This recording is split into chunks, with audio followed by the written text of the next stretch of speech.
when you're a physician in training, that's your time to look into your countertransference. Because what is it about your personal belief system, your personal judgment, your personal ability to handle a difficult patient or a difficult disease that makes it uncomfortable for you? And it's not the same for everybody. Not everyone responds the same.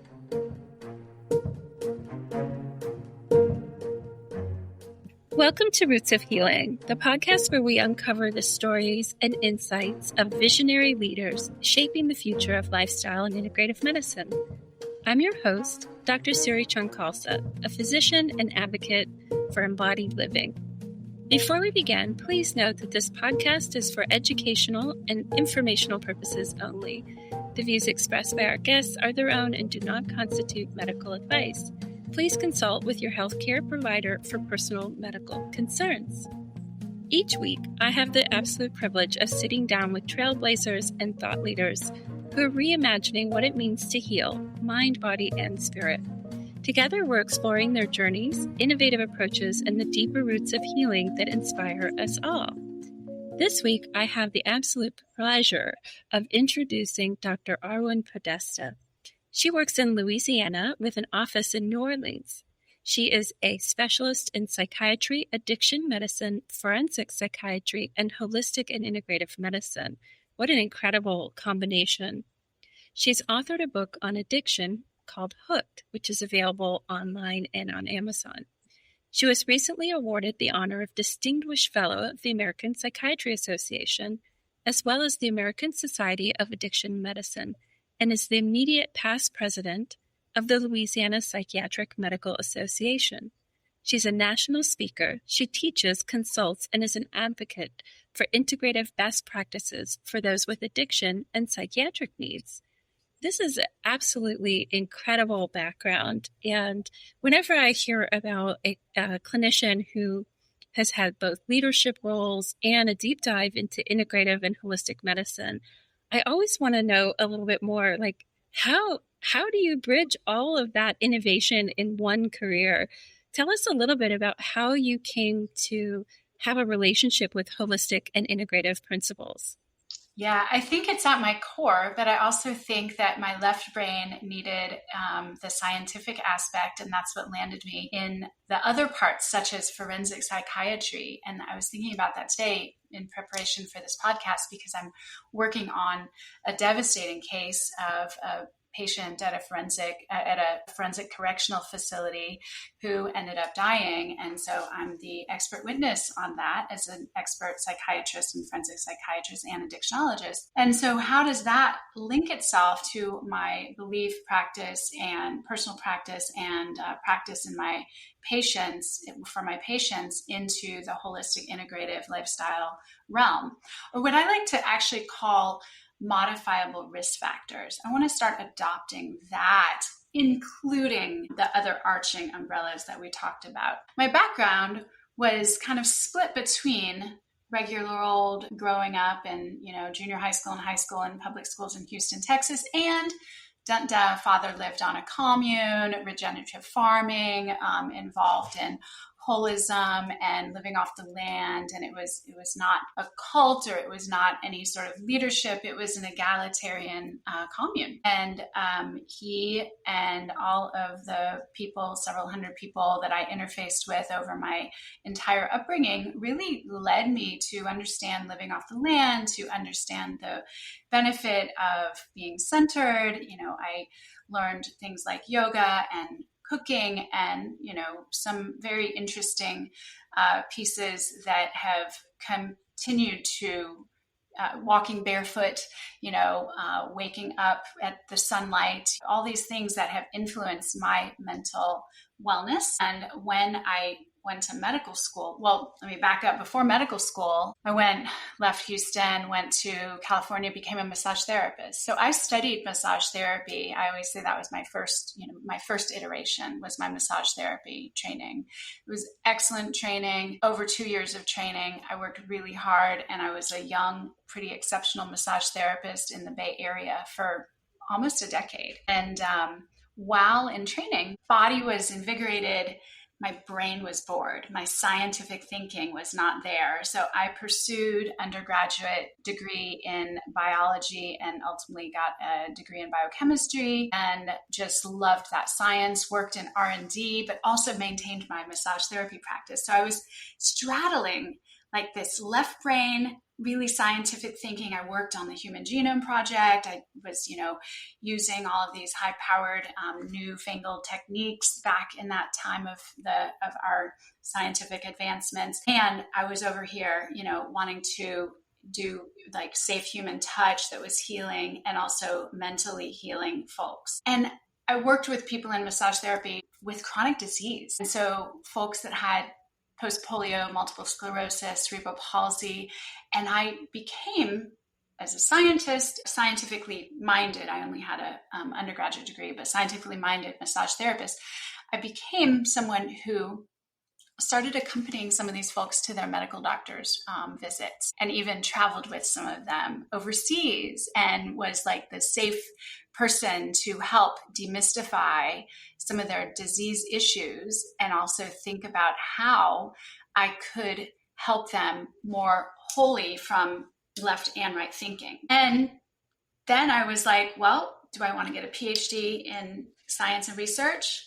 Or do I want to get an MD? And I ultimately went to University of Southern California, Keck School of Medicine for my medical degree and found a couple of mentors that were involved in the complementary and alternative medicine space. In fact, one of them that was, I think, the vice president or something of that at the time, did some research in that realm while I was learning what you and I know very well is very biased and reductionist, important stuff for all MDs to know, but still it misses the mind, body, spirit connection. And so I was able to do research on breast cancer and research on complementary healing strategies and shamanism and such while I was in medical school. And then I moved from medical school to residency. I landed in Louisiana out of just love and adoration for the culture and the space. It was right before Hurricane Katrina. So then I ended up being a resident during Hurricane Katrina in 2005, where I was learning with really seriously mentally ill folks that were evacuated from New Orleans because New Orleans and the hospital didn't exist anymore. And it was intense. And the person that I was training, one of the 5 or 6 people I was training under or training with, was very holistically minded and allowed me to pursue some studies outside of, we were called doctors without hospitals. We had, we were just making our own training programs, trying to learn everything we could. And so I started training in addiction medicine over here in kind of this holistic spa type of mindfulness-based therapeutic tools over here, and seriously evacuated from Katrina, and we didn't even have their medical records. We didn't know who they were. We didn't know where their families were. And so I did that for a couple of years, then came back to New Orleans. And once I finished my residency, I went into forensic psychiatry because I love the science and the expertise that's there, and I love the vigorous nature of that. And I went into addiction medicine because I can make such an impact by being so compassionate and helping my addiction patients get into a space where they can go beyond addiction and thrive in their life by using all the tools that you and I know can affect our life, and just a regular old psychiatrist. Wow, what an incredible passage. And there's so many pieces in there for us to jump off from, so many points of discussion.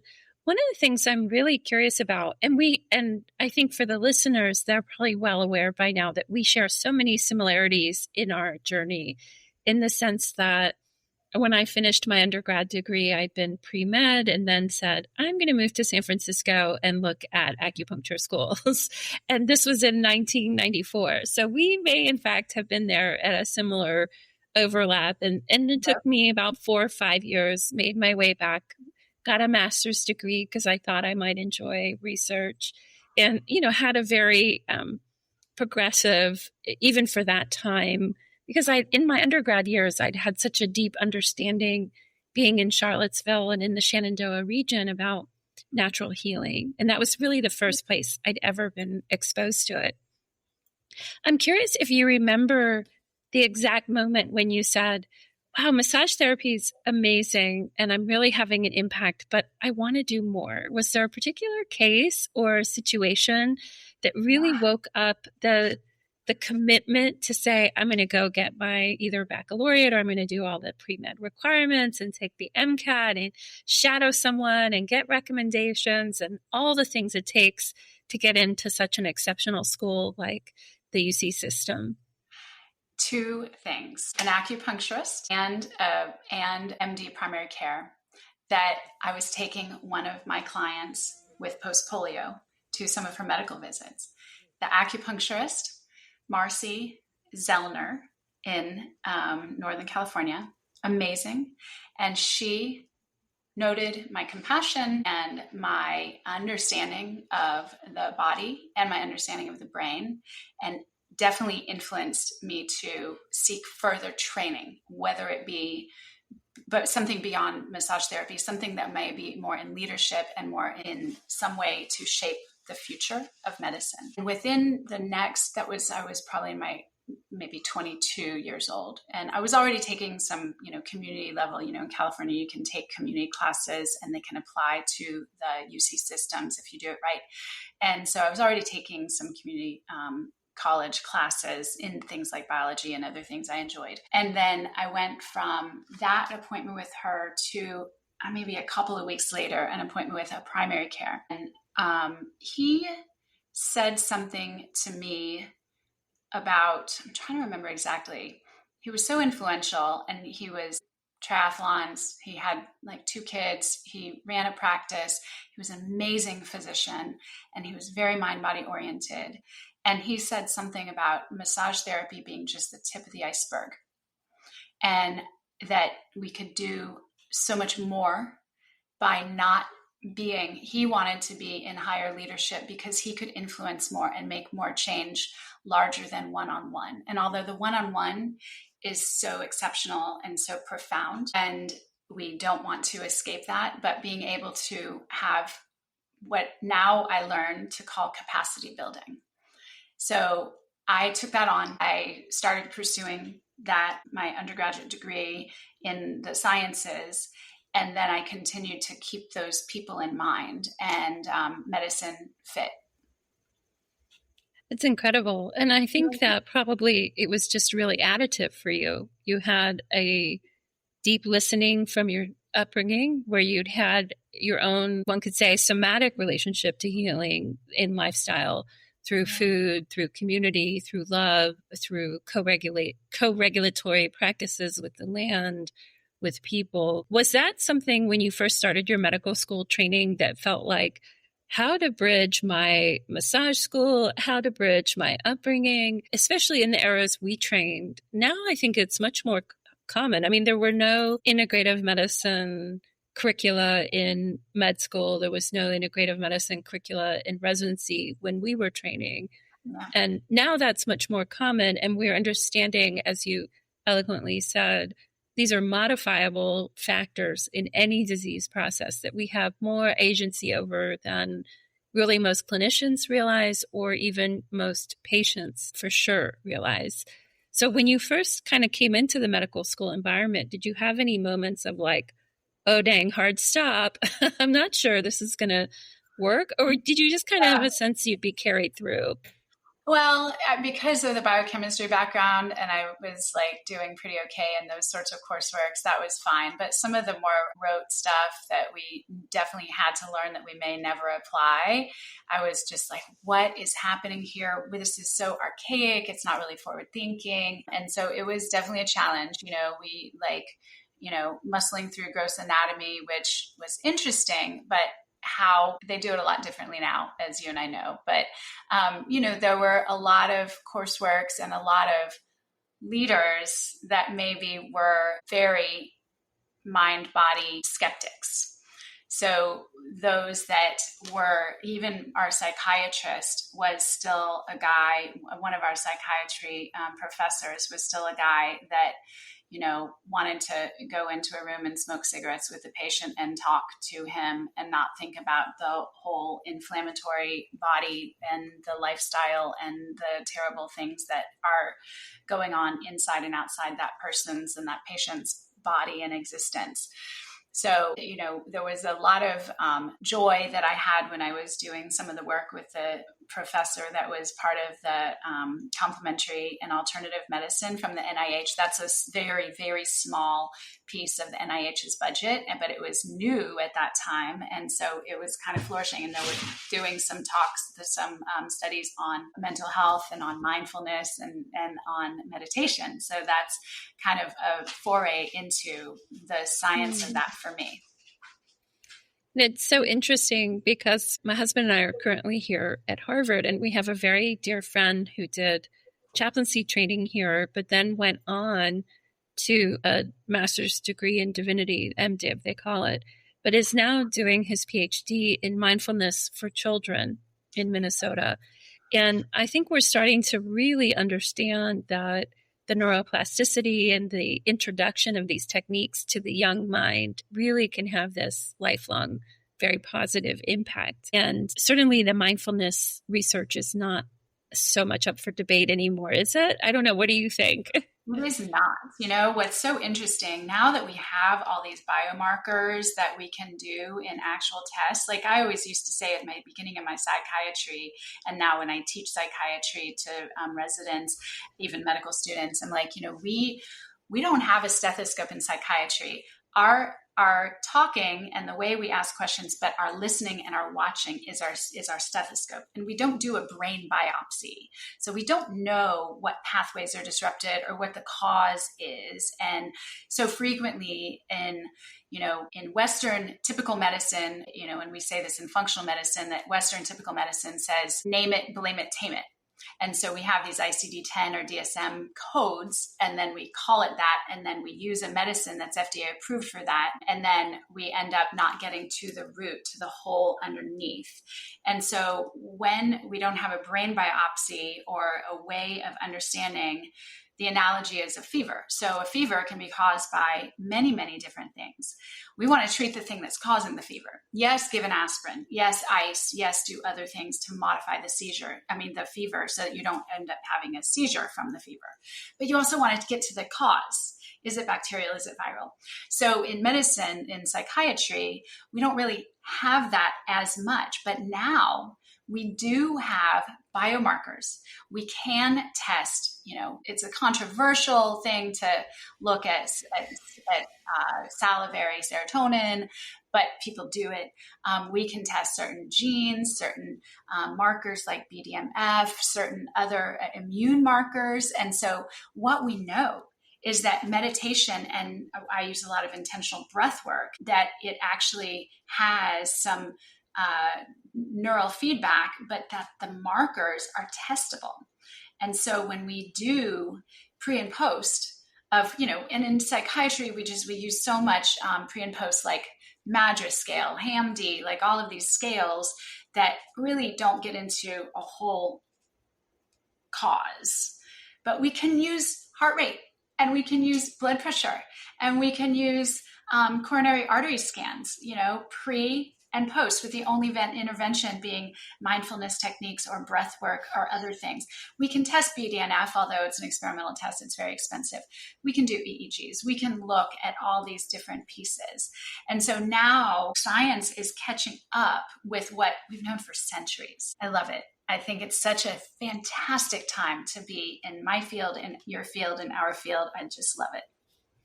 It really is a time of great innovation and integration. I think we're embracing, for myself, I spent nearly 2 decades now studying Ayurveda, which is a whole person healing system that understood very intricately the interconnectedness of the spirit, the body, the mind, and emotions, that things aren't just rooted supratentorially, that there's this whole system process. One thing that I think people might be interested in that would seem very foundational to you and I, and then we can go into things that may be perhaps a little more esoteric, but still evidence-based, I'm sure, in their own way, is we've come to understand that metabolic diseases and changes in insulin resistance are sort of the linchpin of what we think of classically as diabetes, hypertension, stroke, some preventable cancers. We don't often make that jump to psychiatric changes. And I think that's a real disservice to people, that in fact, inflammation may be at a very interesting root. Again, what causes the inflammation is even still further a very interesting question, but many people don't appreciate that when they make these modifiable lifestyle changes for their hypertension, their diabetes, their prediabetes, that their mood starts to shift. And I wondered if we could start with something so basic as reducing inflammation and the positive impact to mental, spiritual, emotional well-being. It's so great that you asked that. I have a couple of things that are in the hopper in my future right now. I just finished recording a video on modifiable risk factors for Alzheimer's disease. And there's some great work by Kat Toops, Dale Bredesen, and others that really look at those modifiable risk factors, and they have tested them in combination with each other. Metabolic, breathing, interleukins, general inflammation, and then other things that can cause inflammation, like people getting stuck with like mold, harboring mold and yeast and things like that, or other parasites, toxins, all these things that cause this, what looks like an amorphous disease in the brain. But we need to just get down to some of the causation. But what we know is that there are tools, and a lot of the newer medicines are steroid in nature, which is decreasing inflammation. And that brings me to another thing, like some of the newest medications in psychiatry are steroid in nature. The postpartum IV, that's just a wildly successful, very quick treatment for someone with postpartum depression. It's a steroid. And so what we know is that by decreasing inflammation, your mood can get better if inflammation is the cause. Inflammation isn't always the cause. Sometimes it can be related to a neurotransmitter deficiency, a micronutrient deficiency, trauma constantly in your face, and it might not respond to that. But the studies look so good for these neurosteroids to help improve mood, help improve just general mentality for many, but not for all. And then, when you think of, so the other thing that I'm launching, you said metabolic overall, and I'm wearing a CGM right now for fun. I'm doing it just because I'm getting ready to launch a metabolic mind base. So metabolic mind is a leader group in metabolics for mental health. And so I'm doing a metabolic month with my patients in a couple of months. And so I'm developing the coursework now. And I'm so excited because watching your glucose, getting into, using ketones for your brain is so much more valuable. Glucose is very toxic at high levels and at unchecked levels. Eating things that make your glucose spike, even in the light of not having diabetes, we definitely have a lot of mental health disparities. And so we're actually looking at that a lot. It's just in its nascent stages though. And I've had so many people tell me, friends and family members and patients, like, if one more doctor tells me what I put in my body is going to affect the way I feel or how long I live, we've been tricked by the food industry. And, we know that not all food that we buy at the grocery store is actually good for us. It's good for their bottom line. It's good for their bank. But we've succumbed to that. And so I think we're climbing out of that right now, which I'm so excited for so many reasons to be practicing medicine like this at this time. But that's one of the major components. That's really, we have so much to think about this. And I think the CDC has some really intense statistics surrounding prediabetes. And I think I saw a study that said 98 million adults have prediabetes. And if we think about that, that's telling just what you're saying, which is that the body's ability to utilize insulin and glucose effectively has now been impaired. And so there are these probably neuroinflammatory processes that are happening as well. Small aside, but anecdotally, have you seen the GLP-1s improve mood for people?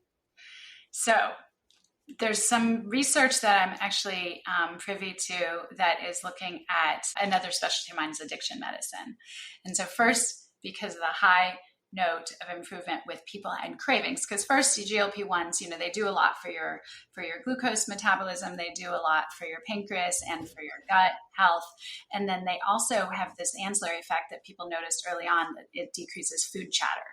And so food chatter also kind of titrates into decreasing alcohol chatter. So for folks that, crave that drink at the end of the day, they were saying, I'm not really that. Along with that, I'm decreasing my drinking. Part of it's that they're full and their stomachs are upset. And so they're getting alcohol just sits right here and causes heartburn. And so part of it's discomfort for some. But I've talked to many patients that just say, I'll have 1 or 2, but I used to have 6 or 8, pretty heavy drinkers. And they're just decreasing it. Not all, not everybody, but when it's the right mechanism for the patient, it's a vast improvement. And because of the decrease in inflammation, we're noticing increased improvement in cognition in Alzheimer's, early Alzheimer's disease, increase in mood for some, not all, and on also some anxiety components. Because think about when you have somatic anxiety, physical anxiety, muscles are prickly, they're kind of twitchy. And so if you can just calm that down by having decreased inflammation, by processing sugar better, by getting it through your system, then you have less somatic anxiety. And when you have less somatic anxiety, it sends signals to your thinking brain that makes it so that you have less mental anxiety. So it has an upward. So there are studies going on. There are a few that are ready for prime time and maybe have come out really recently, but it looks really good. Again, not for all. No medication is correct for every person on the planet. We have to do, as doctors and scientists, we have to be scientists and detectives and figure out why one medicine would be good for one versus another. And a lot of that is what we can do with listening and good workups. Yeah, my health journey, which I've been pretty transparent about, has included a post-COVID small fiber neuropathy that includes damage to the parasympathetic nervous system. And that has created delayed gastric emptying and all the delays through the GI tract and so on. And so the GLP-1s may not be good for me because part of their mechanism is to delay gastric emptying. And so there have been some people in the long COVID community that do better and some that don't. But one place where that mechanism doesn't work well is when you have some already impact to the parasympathetic, sympathetic connection. And that's been really fascinating for me. And we're both obviously scientists. We love when modern medicine can serve a function, but we also have a broader sense. One of the big conflicts that I came into and sort of this is my interior world, was that people would come for wanting a deep change, wanting something different. But then they would find themselves without community support, without friends and family that could cheer them along. They would take these measures into their native environment and they would come back and say, I just don't think I can do it. And of course, the beautiful thing about being an MD is you can say, well, then we have these other mechanisms that are going to prevent perhaps the sequela of untreated hypertension, untreated diabetes, untreated cardiovascular disease and such. But I'm curious, in your work, are you finding a real value for group visits and building community where there's you mentioned you're going to do it with your practice, and I would imagine in psychiatric, it's a little different than primary care. People might be more guarded or have more significant disease and not be interested in group work. But from what I recall, the first time I ever encountered group work was in my psychiatry rotation as a medical student. So I'm curious if you could just comment on that continuum of agency and community and maybe even the way some clinicians blame people who can't make change, but it's really more a factor of the world that's surrounding them that's a little bit out of their control. Yeah. Well, first of all, my dog agrees with you. That was him barking. So he said hi. His name's Teddy, little rescue baby. My dog is Teddy too. What? We both have Teddies. Okay, well, maybe they should have their own podcast. Yeah. So I want to mention something that I think is left out in our training. And I was just talking about it with a physician friend last night. And when you're a physician in training, that's your time to look into your countertransference. Because what is it about your personal belief system, your personal judgment, your personal ability to handle a difficult patient or a difficult disease that makes it uncomfortable for you? And it's not the same for everybody. Not everyone responds the same. And actually, this person I was speaking to is an emergency physician, very, very well seasoned, and he teaches the same thing in emergency, that's part of your ability to diagnose. Not just diagnose a psychiatric disease, but diagnose based on when you understand your countertransference and how something makes you feel. If your grandmother died of diabetes and this looks like the flavor of diabetes and you're very mad at it and subconsciously you get prickly because of it, you may have just diagnosed someone with diabetes subconsciously. So it's so important as a trainee and as any physician, and definitely psychiatry, to really tap into understanding your own countertransference and not applying it to judgment of the patient, but applying it to understanding how that helps your diagnosis. So that is something that a lot of people don't really tap into, and it can be very valuable. So transference is what how the patient feels about me, about their provider. Countertransference is how the provider feels about the patient. And sometimes that can make it so that you guys are not a good fit. And if that's the truth, then step away as a provider and let the patient find someone, or help the patient find someone that might be a better fit. But sometimes you can use it to your advantage for diagnosing certain psychiatric diseases. I used to work with another psychiatrist, and we did in tandem interviews right after Katrina, where we would just go out to houseless populations, and we'd had to, in order for them to get housing from a particular agency, they had to have a psychiatric evaluation and diagnosis. And so we would go together to make it, and I would write and she would ask, and vice versa. And she found that she was much more able to identify, she had countertransference like this with someone that had borderline and bipolar, not necessarily both, but borderline and bipolar.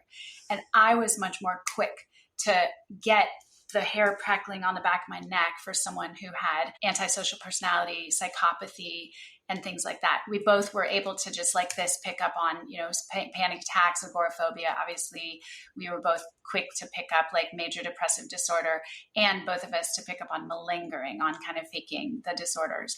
But it was so interesting to see how we do it differently. And so that was also an interesting and weird time, because that was where we were doing group psychiatric checks, not with multiple patients at a time, but with two psychiatrists. So flip that over to group psychiatry or group visits or group, and I do it in addiction medicine mostly. It's pretty common to have counseling groups and counselors and therapists that do it in psychiatry and addiction medicine, but it's not that common to have medication groups or to have a group visit. And I'm telling you, the ones where I'm the one seeing the patients during, and I have a therapist that works with me on this. So we do it together. And like when I'm writing notes or writing prescriptions, she's doing like real therapy, but together we're very therapeutic. And these guys play golf together now. Some of them are in moms groups together now. They are, I've been seeing some of these people since 2012. And they're still in the groups, and many of them are patients that are on buprenorphine, and so they have to see us frequently, and we need all of the checks. But it's life saving and it's life altering, and they all are thriving. So I think the group component, I always say, the opposite of addiction is connection. And I think that's a really important way to think about if we can get everybody connected, then we can have a less deep hit on our patient population. I'm curious, and now we sort of blend in our arc into things that maybe aren't as traditional. And I know that you've had a long-standing relationship with yoga and breathwork, or pranayama as it's called, and different styles of breathwork. Do you use that in these group visits? Is this something the group does together? Is there humming together, like polyvagal theory? Tell us a little bit about maybe the more esoteric components, and then bridge us into some of the what some of the modern neuroscience might be telling us about chanting together, singing together, humming together, and breathwork in general. Yeah. Well, I personally don't do, and I have been involved with chanting and humming and different yogic practices myself. And I think it's a very valuable and very centering tool. And I remember trying to, when I was in Los Angeles in medical school, trying to get some friends to come, stressed out medical students to come to yoga with me. And they were just like, oh, and it was the type of yoga I was doing and had a mirror in the front window, in the front of the wall. So you had to stare at yourself. And they're like, oh, I don't want to look at myself. I can't do that. And so I was like, just come on, and just notice, you might find that you hate yourself at the beginning, but your serotonin literally comes on board and increases, and your glutamate increases to tone within the first 3 to 5 minutes of yogic practice. And most yogic practices start with breath work. And so I've been doing yoga since probably high school, more intensely in college and undergraduate. And I know that, yoga has pranayama, which is the breathwork aspect, which is almost 90% of the things that we know about the ancient traditions of yoga, whereas only a small part is what Western folks practice, which is the asanas, the physical portion. But when my medical student colleagues felt good, they had that reinforcement and they knew the science that serotonin, and this was 20-something years ago, or 25 years ago, that serotonin was boosting because of the breathing, because of the physicality, because of the silence. I like to call it dynamic stillness. It was so beautiful. And so guess what? They came back. And they came back and they made it through the hell of medical school that we all are experiencing in our lives at some point. But it's really, really valuable.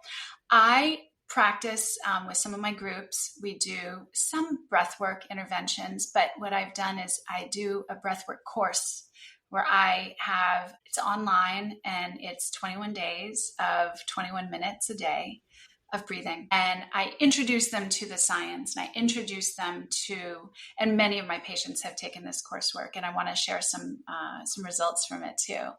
But I introduce them to the science at first, some of the basics. And what we do is we practice alternative nostril breathing every day for several minutes, just to do that. And I do heart rate before we start and heart rate at the end, and I have them submit it to me.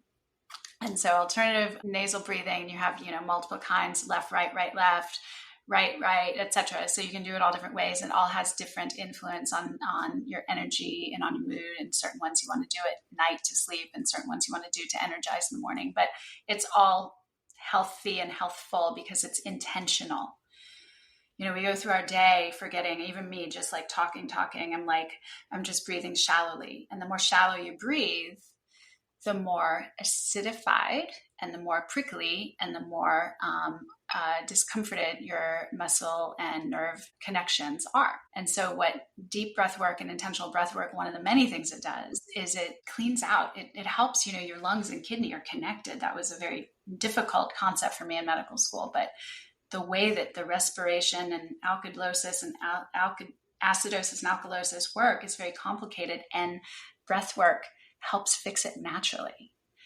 It's amazing. So all your stress of every day is washed away if you do about 5 to 15 minutes. Everyone says something different, but the studies look good for, on average of 10 minutes of breathwork daily to help with a lot of these things that are because of our cortisol levels, our heightened acidosis, our decreased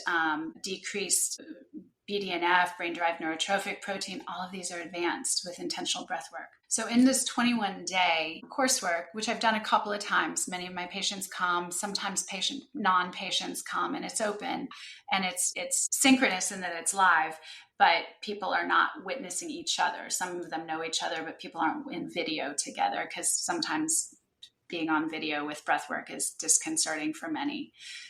They might feel judged or looked at or something. But point of it is to train, get people to involve themselves in a habit of daily breathwork, and then also reduce what we know the studies showed: stress, anxiety, depression, improve cognition. And it's all based on the alkalization and vagal tone. And so polyvagal theory you've brought up, I love it.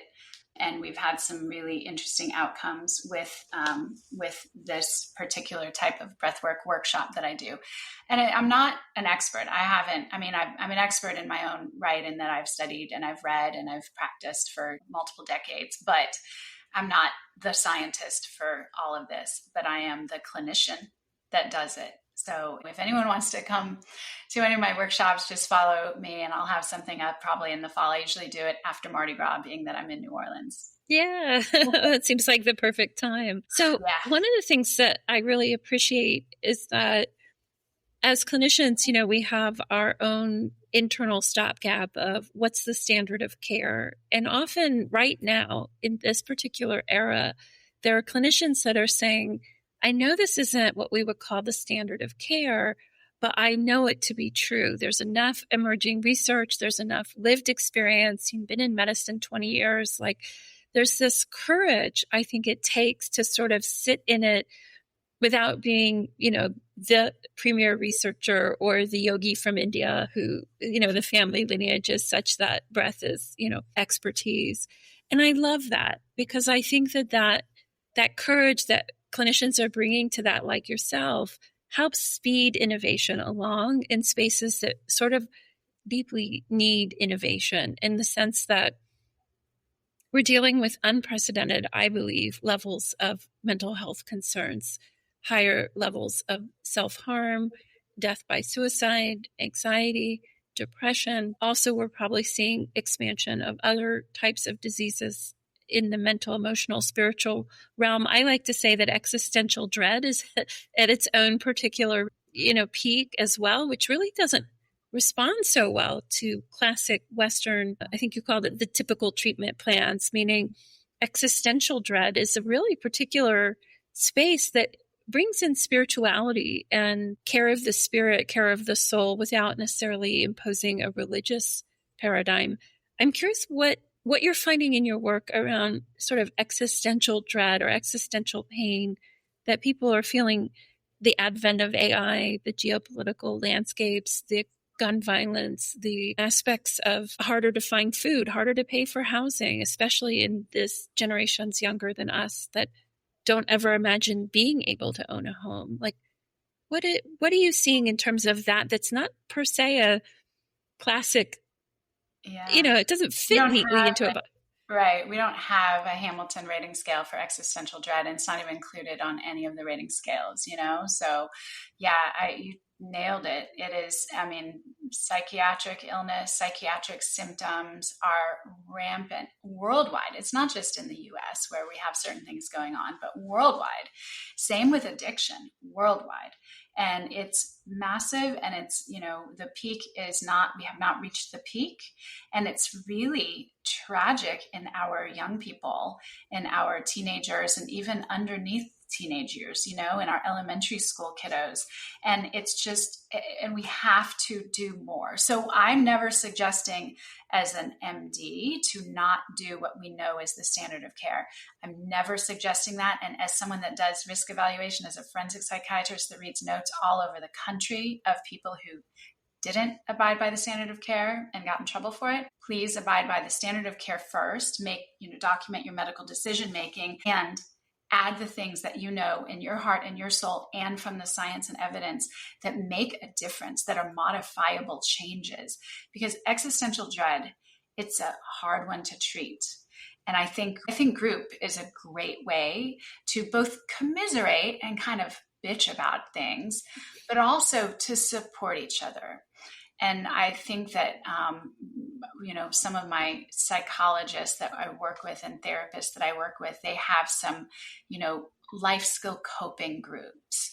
And that's what can be, it doesn't have to be sanctioned algorithmic dialectical behavioral therapy. It can just be a life skill coping group that basically is a support network for stress, for shit in life, because it's not lost on us as providers that things are hard for many people, for most people. Yeah. Yeah. Walk us through, I appreciate that answer, because I think it's for those that are listening that are maybe in primary care may not recognize that bringing in our friends and colleagues that are therapists can be life-changing in terms of freeing up, I don't know the right word per se, but internal bandwidth to make the lifestyle changes. Because some people just come in sort of like, what's the point? And I think giving people space to kind of commiserate, but also do a little bit of healing and then develop some perhaps even coaching skills, life coaching skills, or basic skill sets that help them reframe how they're positioning a certain thought, I think can be so valuable. When we as prescribers have this limited amount of time, even myself in my private practice, I'm fortunate to have a decent amount of time, but I call it care extenders, and that's what insurance calls it. And insurance covers, private and public insurance tends to cover some of these care extenders. And that means that I can spend more time doing the sciencey part and the chemical stabilization part, and then get support and have extension for longer discussions with it can be a coach, it can be a therapist, a social worker, a psychologist, a group. There's so many options, and now they're asynchronous online, and some insurances cover those too. So I think it's so important to know all of the pieces that you can get to help collaborate in your practice to outside or inside your practice to help you do your best by the patient. Tell us a little bit about, as we're starting to wind down, I want to be mindful of your time. Tell us a little bit about the first time someone comes to see you. I imagine it's never the same, dipping your foot in the same river twice. Yeah. But are there some core principles that you maybe have a rhythm within those visits that there's no way to really extensively share the model that you're using, but to give someone who might be curious or in a psychiatric learning pathway, like what might you be doing that's in addition to what was part of your training that people might be curious about? I think, we have a lot of medications that are available. We have a lot of patients, whether they come to me for addiction treatment or they're someone like you and me that doesn't have addiction, but maybe some of our friends have experimented on lots of things and they know what their experience with one drug versus another experience was, whether it's good, bad, ugly, etc. So it's so valuable to know, and I call it the like phenomena, know what medications do, know the mechanism of action of the medicines, especially in the brain where we don't do a brain biopsy. And we're not going to do an EEG on a patient prior to a psychiatric visit. And we're not going to get a BDNF level and a CSF tap. No, we're not doing that. So know, what the mechanism of the medicine is and why it might work for the patient, and then know some of the analogs of character, of experience, and of causation of certain pathways being disrupted, and know some of the tools that you can ask about in their history, such as for someone who never, used, let's say, cocaine in college. They're not coming to me for cocaine use now. They're an attorney or whatever, and they're coming to me for just general wellness. Know what mechanism cocaine has on the brain. And why they liked it was because their pathway was susceptible to liking it. And then know what medicines and what lifestyle factors and what vitamins and what nutrient support and what other things can affect that particular system. So I call it the like for like paradigm. It's really simple. I have a master's class in addiction plus, so in integrative strategies, in neurobiology, regular and integrative strategies for addiction treatment. Mm-hmm. And I talk about it pretty deeply. And I think it's very valuable for all people that work with anything brain-oriented, which is everybody. Every clinician works with brain-oriented stuff because you work with the patient. And if someone was moving through an assessment and then moving into treatments, you have your care extenders. Do you utilize mindfulness, yoga, supplements, therapists, movement, food, nutritionists? Could someone leave your visit ostensibly and be almost like they visited a primary care doctor for their mental health? Well, yes. I have a nutritionist and several in my practice. She's a functional medicine nutritionist, is a leader in the field in our area. And she also has other people that she's mentored and that I can refer to when she's not available. And I have psychotherapists in my practice. And then I have a referral spreadsheet that's probably 15 pages long of an Excel document of who needs what. But the key characteristic, just like finding the right medication for a patient, is finding the right care team for a patient. I have many patients that have, sexual trauma and are in their 30s as females and have never had a gynecological visit ever. So I refer to one or two very wonderful specialists that are incredibly trauma informed, that are just wonderful with them. And now they have their gynecological care. I think of head to toe. I think of using cancer testing, screening. I make sure that I get a battery of labs for patients, a pretty significant functional medicine battery of labs for patients. I don't start with saliva work. I don't start with gut health work. I just do basics. And then I have integrative providers that do the deeper work if I need them to. And I also do use a lot of things. I try and make things accessible to patients so that they're not expensive. I have supplements that I use that I can teach people how to use, especially in addiction medicine. That's in some of my coursework as well. I pretty much have anyone that's on certain medicines, like antipsychotics. I have almost everyone on magnesium glycinate, and anyone with anxiety is on L-theanine, and lots of other basics. But then there's a whole another layer and level, and I've been trained in that. So yes, patients come to me seeking wellness, even if they're at their depths. I actually had a patient yesterday who I haven't seen in 10 years to the week, and young, eating disorder 10 years ago, just out of college, and cocaine and alcohol. And she has gone through her journey for 10 years, master's level, working full time, and then relapsing and kind of spiraling back down, living with her parents now. And now she's back to see me, and we are, putting one foot in front of the other and looking under the hood. And I'm the detective seeing her and her family. I'm seeing her family too, because as you know, families are a huge part of the problem and the solution. So that's my story. That's kind of how I look at it. And I want to put one more plug in for measurement-based care as well. I know I talked about the MADRS and about biomarkers, but just looking at a little bit of quality of life pre and post an intervention is really valuable. So whether it's a WHO 5-question quality of life scale, I like to look at the HERO scale, which is happiness, enthusiasm, resilience, optimism, and just mental wellness in general. Super easy, and you can get just bumps with even one intervention. And the way that charting works now, it's possible for people to follow their progress and to see. Sometimes they forget what it felt like to not feel good, and then they are a little less incentivized to maintain the things that we know are keeping the quality of life up. And so they can see, wow, when I started, before I was really paying attention to movement, sleep, connection, self-care, my sense of well-being was here, and now it's here. And then they forget, I've got to keep doing all these things so you can see those movements. And I think it gives a really important feedback to people. It's neurofeedback. And that's, kind of the beauty of these continuous monitors, like the glucose monitor and other things. They're neurofeedback. And so you're doing neurofeedback on a regular basis by watching, I've got to redo this scale. I've got to do this. That's why some app-based care is so useful too, as an extender. And so being able to track things, it's very valuable for especially people that get so far away from themselves. They don't connect, and they have some significant problems remembering based on lots of things, or really detaching from their bodies. And so it's really nice to have that data.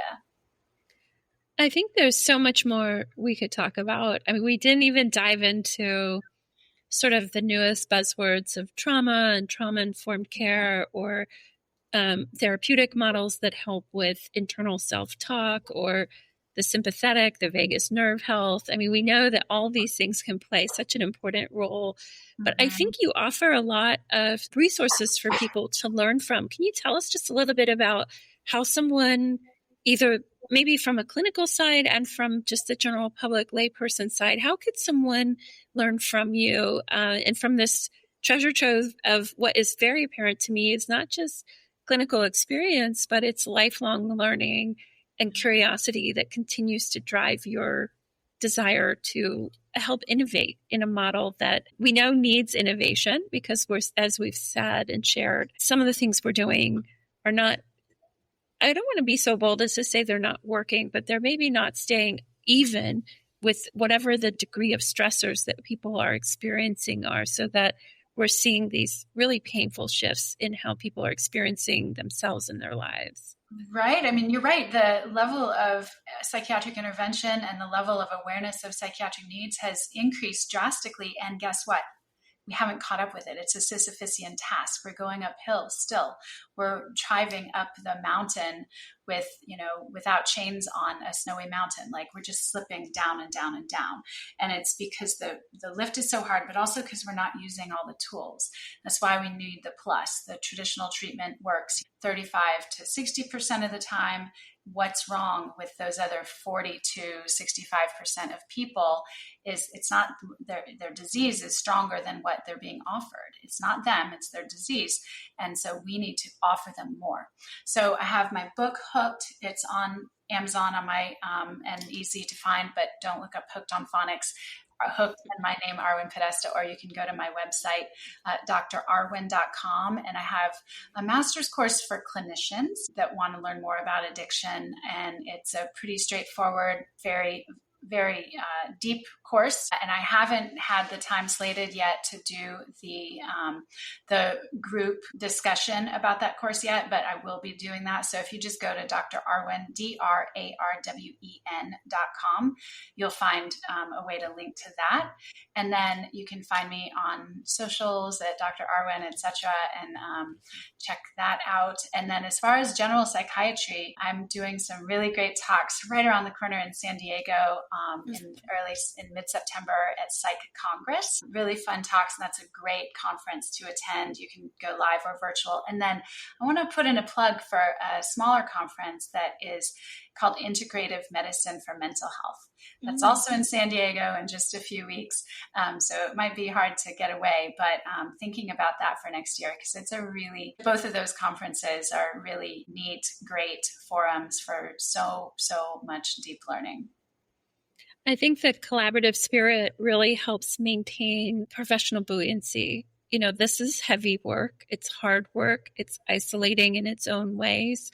There's silos that happen for innovators in the integrative field. And I can't help but want to highlight the fact that the conferences and spaces where we feel seen and supported is so important as well, especially for our younger listeners in their career. Find a peer group that I'm really loving mirror neurons right now. So find that peer group that celebrates you, that gets excited about what you're thinking about, and pour your heart, open your soul to them. And so these conference and group-based cohorts where you can learn with leaders in the field, where you can experience connectivity, are such important spaces. And I want to thank you.